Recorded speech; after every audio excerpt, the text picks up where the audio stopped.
کہیں بھی ہوں گے صدقے میں محمد علیہ السلام کے خیر وافظ۔ ناظرین آپ کو ہمارے پروگرام کے فارمیٹ گل میں مختلف عنوانات کے ساتھ ہم آپ کی خدمت میں حاضر ہوتے رہتے ہیں۔ اس وقت ہمارے ساتھ گفتگو کرنے کے لیے ہمارے ساتھ موجود ہیں، یقیناً آپ کی شخصیت کسی تعارف کی محتاج نہیں ہے، ہمارے ساتھ موجود ہیں استاد حوض علمیہ نجف جناب آیت اللہ سید نسیم عباس نشوی صاحب۔ قبلہ آپ کو پروگرام میں خوش آمدید کہیں گے اور آپ کی خدمت میں سلام عرض کریں گے۔ علیکم السلام ورحمۃ اللہ وبرکاتہ۔ مفتی صاحب سلامت رہے۔ جزاک اللہ قبلہ، جزاک اللہ۔ تو ناظرین تھوڑی سی تمیدی گفتگو کے ساتھ پروگرام کو آگے بڑھایا جائے گا۔ قبلہ بعض علتوں کے اوپر جو ہے وہ گفتگو کریں گے اور کون سے لوگ بخشے جائیں گے، یعنی کہ کون سے لوگ فلاح یافتہ ہوں گے، کون سے لوگ چاہے اس دنیا میں چاہے امیر ہو غریب ہو قوم قبیلے کسی صورتوں، مگر اگر ہدف کی بات کی جائے اور دیکھا جائے جو اس دنیا سے کامیاب اور کامران نکل گیا، وہ اپنے ہدف کو پا گیا، تو وہ کون خوش قسمت ترین لوگ ہوں گے، اس کے اوپر روشنی ڈالتے ہیں۔ اعوذ باللہ من الشیطان الرجیم، بسم اللہ الرحمن الرحیم، الحمد للہ رب العالمین، والصلاة والسلام علی سید الانبیاء والمرسلین وعلی آلہ الطیبین الطاہرین واللعنۃ الدائمہ علی اعدائہم اجمعین۔ رب زدنی علما، رب اشرح لی صدری ویسر لی امری واحلل عقدۃ من لسانی یفقہوا قولی، استغفر اللہ ربی واتوب الیہ۔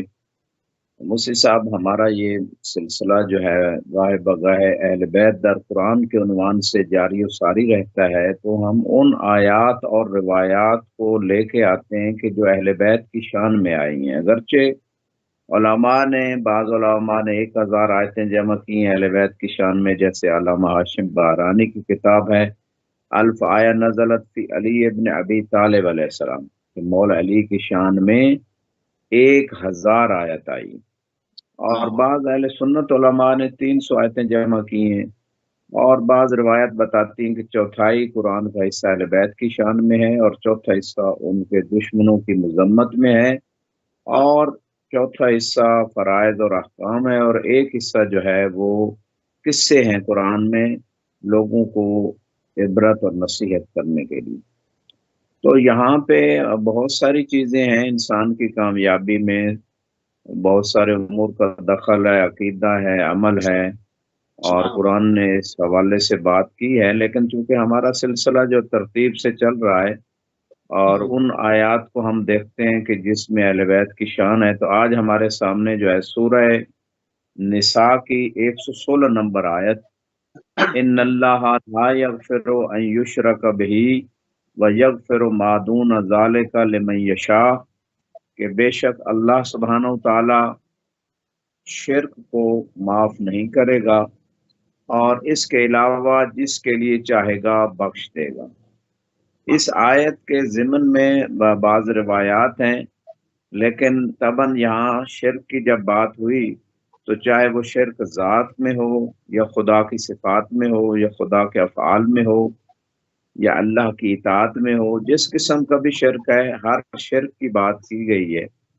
ہاں انسان اگر توبہ کر لیتا ہے تو اس صورت میں انسان کو خدا بخش دیتا ہے مرنے سے پہلے، اور خصوصاً جو طاعت میں شرک ہے یہ بڑا خطرناک ہے، کیونکہ بعض آیات میں ہے افرأیت من اتخذ الہہ ہواہ، کیا تو نے ایسے شخص کو دیکھا ہے کہ جس نے اپنی خواہشات نفس کو، اپنے دل کی خواہشوں کو اپنا معبود بنا رکھا ہے، یعنی اس کی پوجا کر رہا ہے۔ یعنی وہ انسان جو دل کی ہر بات مانتا ہے، نہیں دیکھتا یہ عقل و شریعت کے مطابق ہے یا نہیں ہے، ایسے شخص کی قرآن میں مذمت ہوئی ہے، گویا وہ اپنے خواہشوں کو پوج رہا ہے، اس کی عبادت کر رہا ہے، اس کی بندگی کر رہا ہے، اور ان خواہشوں کو معبود اور الہ بنا لیا اللہ کے ساتھ مقابلے میں، یا اس کے مقابلے میں یا شریک بنا لیا۔ اللہ کے بھی مانتا ہے اور اپنے دل کی باتیں بھی جو چاہتا ہے وہ کرتا ہے، بعض اوقات اللہ کی مان لی، بعض اوقات اپنی مان لی، اپنے دل کی مان لی جو اللہ سے کے حکم سے ٹکرا رہی ہے۔ تو یہ ساری چیزیں ان کی طرف مومنین کو متوجہ رہنا چاہیے۔ اور یہاں پہ جو بات میں عرض کرنے جا رہا ہوں وہ ہے اس آیت کے ضمن میں جو روایت آئی ہے معصوم سے، اس کو پیش کرنے جا رہا ہوں۔ یہ کہ کون سے لوگ ہیں جن کو معاف کیا جائے گا، اور یہ روایت تفسیر امام عسکری علیہ السلام سے لی گئی ہے، اور اس میں فرماتے ہیں لقد سمعت حبیبی رسول اللہ صلی اللہ علیہ وآلہ وسلم، صلی مولا اللہ علی علیہ علیہ وسلم۔ السلام سے فرمان ہے کہ میں نے اپنے حبیب رسول خدا سے سنا، یقول لو ان المؤمن خرج من الدنیا وعلیہ مثل ذنوب اہل الارض، اگر مومن دنیا سے جاتا ہے اور اس کے اوپر اہل ارض کے گناہ ہیں، تو فرماتے ہیں لکان الموت کفارہ لتلک الذنوب، تو موت جو ہے نا ان گناہوں کا کفارہ ہوگا۔ لیکن یہاں پہ باقی روایات اور آیات کو اگر ہم دیکھیں تو تباً یہ اس مومن کی بات ہو رہی ہے کہ جو توبہ پہ مرا، یا اس کو یعنی خدا نے توفیق دی کہ وہ خدا کی طرف متوجہ ہو جائے، توبہ کر لے، یعنی ایمان پہ مرا ہو۔ لیکن اگر انسان جو ہے ایسے اعمال سر انجام دیتا ہے، بعض اوقات خاتمہ بالایمان ہی نہیں ہوتا، بہت سارے ایسے اعمال ہیں انسان مومن ہی نہیں مرتا، جیسے جو زکوٰۃ نہ دے، جو حج نہ کرے، بعض روایات بھی ہیں اس حوالے سے، تو موت کے وقت فرشتے کہتے ہیں آپ یہودی مار یا نصرانی مار۔ تمام ان روایات کو دیکھ کے یہ روایت جو ہے نگاہ میں رہنی چاہیے۔ اچھا، اور یہاں پھر پر ہم فرماتے ہیں مولا علی فرماتے ہیں من قال لا الہ الا اللہ بالاخلاص، کہ جس نے لا الہ الا اللہ کو اخلاص مخلص ہو کے کہا، خدا کو معبود مان لیا، اللہ کے علاوہ کسی کو معبود نہیں مانا، فہو بری من الشرک، تو وہ شرک سے بری ہے۔ اب یہاں پہ جو لا الہ الا اللہ کہتا ہے تو اللہ ہی کہہ رہے ہیں محمد رسول اللہ کہو، اللہ اور محمد دونوں کہہ رہے ہیں کہ علی ولی اللہ کہو۔ تو جب اخلاص سے لا الہ الا اللہ کہہ لیا تو پورے دین کو اپنانا پڑے گا، پورے دین میں داخل ہونا پڑے گا۔ یا ایھا الذین آمنوا ادخلوا فی السلم کافۃ ولا تتبعوا خطوات الشیطان انہ لکم عدو مبین، اے ایمان والو پورے اسلام میں داخل ہو جاؤ اور شیطان کے راستوں کی پیروی نہ کرو، یہ تمہارا کھلا دشمن ہے۔ یہاں پر تو قبلہ یہاں یہاں پر قبلہ ایک چیز کہتے جی چلیں، کیونکہ جیسے آپ نے روایت پیش کی جس میں آپ نے کہا کہ دو مذاہب کے نام لیے، تو ہمارا اور ہماری ٹی وی کا یہ پالیسی نہیں ہے کہ ہم کسی کے مذہب کی توہین کریں، تو چونکہ یہ ایک روایت ہے جو کہ آپ نے پیش کی، مگر اس کا ہرگز یہ مقصد نہ لیا جائے کہ ہم کسی کے مذہب کی دانستہ طور پہ توہین کر رہے ہیں۔ بسم اللہ الرحمن جی سلامت رہے۔ تو یہاں پہ جو روایت ہے فَبَرِيٌّ مِّنَ الشِّرْكِ وَمَنْ خَرَجَ مِنَ الدُّنْيَا لَا يُشْرِكْ بِاللَّهِ شَيْئًا دَخَلَ الْجَنَّةَ، کہ جو دنیا سے نکلے اور اللہ کا کوئی شریک ذات صفات میں افعال میں کسی بھی جیسے، یعنی وہی بات آ گئی کہ توبہ پہ اگر مر گیا تو پھر وہ جنت میں داخل ہو جائے گا۔ ثم تلا حاضل آیا، پھر مولا نے اس آیت کی تلاوت کی، ان اللہ لا یغفر ان یشرک بہ ویغفر ما دون ذلک لمن یشاء۔ اس آیت کی تلاوت کے بعد امام علیہ السلام فرماتے ہیں وہم شیعتک و محبوک یا علی، رسول خدا نے مولا علی سے خطاب کیا اور فرمایا اے علی، جسے اللہ جن لوگوں کو بخش دے گا وہ آپ کے حبدار ہیں اور آپ کے شیعہ ہیں جن کو خدا بخش دے گا، اس کے علاوہ کسی کو نہیں بخشے گا۔ فَقُلْتُ یا رسول اللہ ھذا لشیعتی، دوبارہ مولا علی نے تاکیداً پوچھا کہ کیا یہ آیت میرے شیعوں کے حق میں آئی ہے کہ جس کے لیے خدا چاہے گا بخش دے گا؟ تو فرمایا اے ربی لشیعت کا و محبی کا خاصتاً،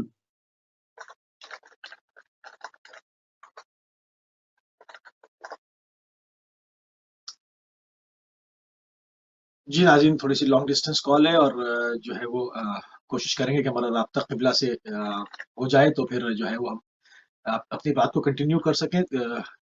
کنٹرول روم سے گزارش کریں گے کہ ہمارا رابطہ جو ہے وہ جتنا جلد بحال ہو جائے، تو بسم اللہ۔ جی جی قبلہ، بسم اللہ، بسم اللہ، بسم اللہ۔ جی تو یہاں پہ بات ہو رہی تھی کہ رسول خدا نے دوبارہ قسم اٹھائی کہ مجھے اپنے رب کی قسم، یہ آیت جو کچھ لوگوں کی بخشش کی بات کر رہی ہے، خدا بخش دے گا جس کے لیے چاہے گا، وہ کن کے لیے چاہے گا؟ وہ آپ کے شیعہ اور آپ کے حبدار ہیں اے علی۔